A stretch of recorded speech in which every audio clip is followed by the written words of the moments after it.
Hello बच्चों, my self doctor Lalita Yadav, associate professor in botany, government MS college Bikaner. मेरे पास BSc part third का third paper है, that is molecular biology and biotechnology है। इसके कुछ videos आप लोगों के साथ शेयर किए जा चुके हैं। मैं जो टॉपिक आज आप लोगों के साथ डिस्कस करूँगी वो है रिकॉम्बिनेंट डीएनए टेक्नोलॉजी, और इसका भी एक वीडियो आप लोगों के साथ में शेयर किया जा चुका है। इस पूरे टॉपिक को हम निम्न टॉपिक में जो है डिवाइड कर सकते हैं। फर्स्ट है इसका इंट्रोडक्शन या परिचय, दूसरा है टूल्स, थर्ड है मेथड एंड फोर्थ है एप्लीकेशन। इंट्रोडक्शन के बारे में जो फर्स्ट वीडियो आपके साथ में शेयर किया जा चुका है वो आप लोगों ने सुना होगा। उस पूरे वीडियो से हमें यह तो पता चलता है कि इस टेक्नोलॉजी के माध्यम से हम कोई भी हमारे प्रोडक्ट ऑफ इंटरेस्ट को बना सकते हैं या जनरेट कर सकते हैं। वो जो प्रोडक्ट ऑफ इंटरेस्ट है, it may be a protein, it may be an enzyme, it may be a hormone. जो भी हमारे इंटरेस्ट का प्रोडक्ट है हम उसकी सहायता से बना सकते हैं। दूसरी बात कि recombinant DNA technology genetic engineering का एक पार्ट है। इस टेक्नोलॉजी के माध्यम से हम किन्हीं भी दो ऑर्गेनिज्म के डीएनए को कंबाइन करके प्रोडक्ट ऑफ इंटरेस्ट बनाते हैं। वाइल इन जेनेटिक इंजीनियरिंग में हम अदर एस्पेक्ट भी इंक्लूड करते हैं, जैसे synthesis of artificial gene, repair of gene etcetera. आज हम जो बात करेंगे इस वीडियो में वो हम बात करेंगे biological tools of recombinant DNA technology. यहाँ पे हमने टर्म काम में लिया है बायोलॉजिकल। ये हमने इसलिए काम में लिया है क्योंकि ये पूरी टेक्नोलॉजी एक लिविंग सिस्टम में संपन्न होती है, इसलिए ये बायोलॉजिकल टेक्नोलॉजी है या लिविंग टेक्नोलॉजी है। तो इसके टूल्स भी बायोलॉजिकल टूल्स कहलाएंगे। और टूल्स जैसे कि हम जानते हैं वो सभी साधन होते हैं जिससे एक टेक्नोलॉजी पूर्ण होने में उसको मदद मिलती है। अब हम इन टूल्स को तीन कैटेगरी में डिवाइड करते हैं। फर्स्ट है एंजाइम्स, सेकंड है वेक्टर या वाहक या व्हीकल, थर्ड है टारगेट जीन्स या ट्रांसजीन्स। सबसे पहले हम बात करेंगे एंजाइम्स की। चूंकि हमने बात करी कि ये लिविंग सिस्टम में टेक्नोलॉजी संपन्न होती है, तो यहाँ पे जितने भी जो मशीनरी का काम है, जो मैकेनिकल मशीनरी का काम जो आउटसाइड में होता है, वो यहाँ पे मशीनरी का काम एंजाइम्स करेंगे इन ए बायोलॉजिकल सिस्टम में। तो हम इन एंजाइम्स को डिफरेंट कैटेगरीज में डिवाइड करते हैं। First is polymerases, second is lysozymes, third is ligases, fourth one is alkaline phosphatase and fifth one is nucleases. अब इन एंजाइम्स को एक सेकेंड, इसके बाद में हम वेक्टर या व्हीकल को हम दो कैटेगरी में डिवाइड करते हैं। जो मोस्ट कॉमन व्हीकल काम में लिया जाता है, जो कि ट्रांसजीन को अपने अंदर लेकर एक स्थान से दूसरे स्थान जाता है, वो होता है प्लाज्मिक डीएनए। प्लाज्मिक डीएनए के बारे में जैसे आप जानते हैं कि बैक्टीरिया में एक तो मेन डीएनए होता है, इसके अलावा एक एक्स्ट्रा क्रोमोसोमल डीएनए भी मौजूद रहता है, उसे हम प्लाज्मिक डीएनए बोलते हैं। दूसरा जो व्हीकल हम काम में लेते हैं वो है बैक्टीरियोफाज।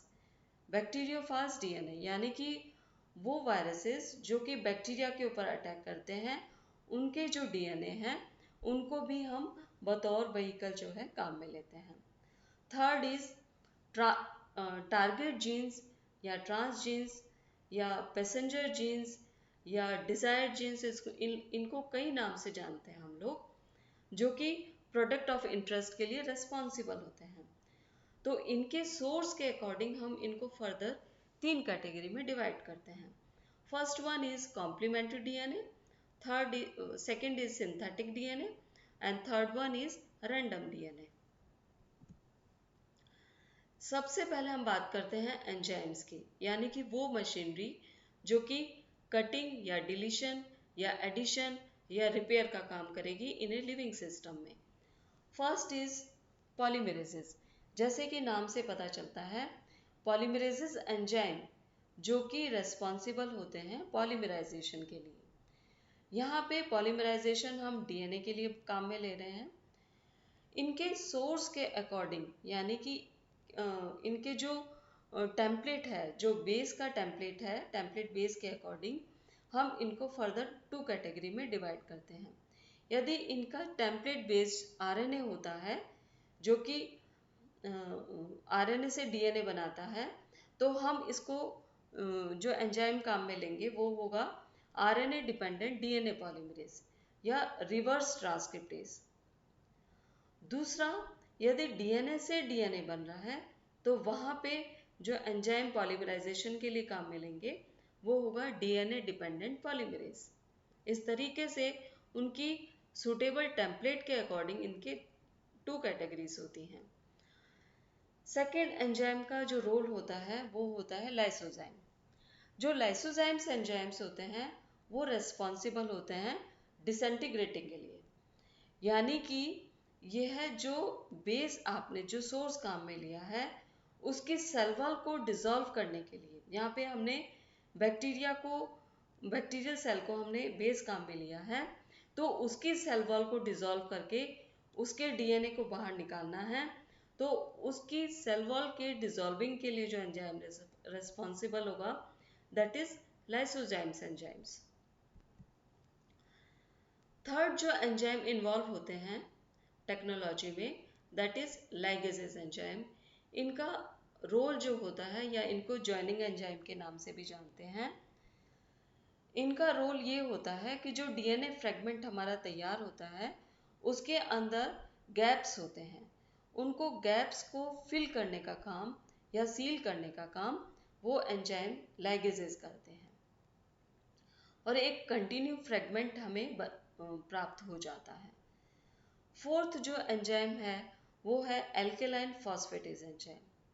इस एंजाइम का काम ये होता है, जो डीएनए का स्ट्रैंड होता है उसके 2 एंड होते हैं, एक तो 3 एंड एक 5 एंड। जो 5 एंड से जो फॉस्फेट ग्रुप लगा हुआ होता है उसको रिमूव करने का काम ये एंजाइम करता है, और इसकी वजह से ये होता है कि एंजाइम रीसर्कुलेशन होने से चेक हो जाता है। तो एक आपको बेस डीएनए का प्रोवाइड मिल जाता है जिसपे कि पूरी टेक्नोलॉजी या सेगमेंट जो है वो काम में लिया जाता है। फिफ्थ है न्यूक्लियस एंजाइम। इन एंजाइम को क्लीविंग एंजाइम के नाम से भी जानते हैं। क्लीव मतलब तोड़ना। तोड़ने की साइट के अकॉर्डिंग ये 3 तरीके से डिवाइड किए जाते हैं, एक्सोन्यूक्लियसिस, एंडोन्यूक्लियसिस एंड रेस्ट्रिक्शन एंडोन्यूक्लियसिस। इनके नाम के ऊपर नाम को हम क्लीव करेंगे, एक्सो प्लस न्यूक्लियसिस, यानी कि यदि डीएनए के सेगमेंट के दोनों एंड में कहीं कट लगता है, क्लीव होता है वो, तो एक्सोन्यूक्लियसिस काम करेगा। वहीं पे यदि उस डीएनए फ्रेगमेंट के मिडिल पार्ट में क्लीव होता है वो, यानी कि वो सेगमेंट या डिजायर्ड या टारगेट जीन्स जिसे हमें क्लीव करना है, यदि वो मिडल ऑफ द सेगमेंट है तो उसको प्राप्त करने के लिए एंडोन्यूक्लियसिस एक्ट करेगा। वहीं पे थर्ड है रेस्ट्रिक्शन एंडोन्यूक्लियसिस। ये है बहुत इंपॉर्टेंट एंजाइम है। इसकी डिस्कवरी के बाद ही इस टेक्नोलॉजी में प्रोग्रेस करी थी, और इसके ऊपर आपके शॉर्ट क्वेश्चंस डेफिनेटली आता है हर साल। अब इस एंजाइम को हम स्प्लिट करते हैं, रेस्ट्रिक्शन एंडोन्यूक्लियसिस, यानी कि ये क्लीविंग एंजाइम्स तो है और साथ में मिडल में ये एक्ट करेगा, लेकिन इसके नाम के आगे रेस्ट्रिक्शन भी लिखा हुआ है, यानी कि ये रेस्ट्रिक्टेड वे में काम करेगा। इसका क्या मतलब हुआ? इसका मतलब ये हुआ, ये डीएनए के स्पेसिफिक रिकॉग्निशन साइट पे रेस्ट्रिक्टेड वे में काम करेगा। तो फर्स्ट पॉइंट क्या है? Restriction endonuclease is a protein that cut the DNA at a specific recognition oblique restricted site. दूसरा पॉइंट, यह डीएनए के लार्ज फ्रेगमेंट पे काम करता है, साथ में स्मॉलर डीएनए के फ्रेगमेंट को प्रोड्यूस करता है। जो स्मॉलर डीएनए का फ्रेगमेंट होता है उसमें वन और फ्यू जीन्स हो सकते हैं जो कि किसी फिनोटाइप के या करेक्टर के लिए जिम्मेदार होते हैं। यानी कि सेकंड पॉइंट क्या हुआ, producing smaller DNA fragments bearing one और few genes from large DNA molecule. Third is cut at the palindromic sequences. इसके ऊपर वन लाइन क्वेश्चन बनता है, what is palindromic sequences. Palindromic जो सीक्वेंसेस होते हैं बिल्कुल स्पेसिफिक बेस पेयर या न्यूक्लियोटाइड के सीक्वेंसेस होते हैं। यदि उनको रीड किया जाए लेफ्ट टू राइट या राइट टू लेफ्ट तो वो सीक्वेंसेस जो होते हैं बिल्कुल एग्जैक्ट होते हैं, उनको हम पैलिंड्रोमिक सीक्वेंसेस के नाम से जानते हैं। साथ में यह इसका एडिशनल क्वालिफिकेशन होता है कि यह बैक्टीरियल सेल को इम्यूनिटी भी प्रदान करता है जब उसके ऊपर बैक्टीरियोफाज अटैक करते हैं। एंड लास्ट टॉपिक इज, आज की तारीख में इसका सेवरल बैक्टीरिया से कमर्शियली प्रोडक्शन भी किया जाता है। किनका? रेस्ट्रिक्शन एंडोन्यूक्लियसिस का। अब इसका सबसे बेस्ट एग्जांपल है इको R1। यहाँ पे जो इको है that is from E coli, R1 is a strain. अब आपके सामने एक बेस पेयर का सेगमेंट दिखाया गया है जो कि है GAATTC और CTTAAG।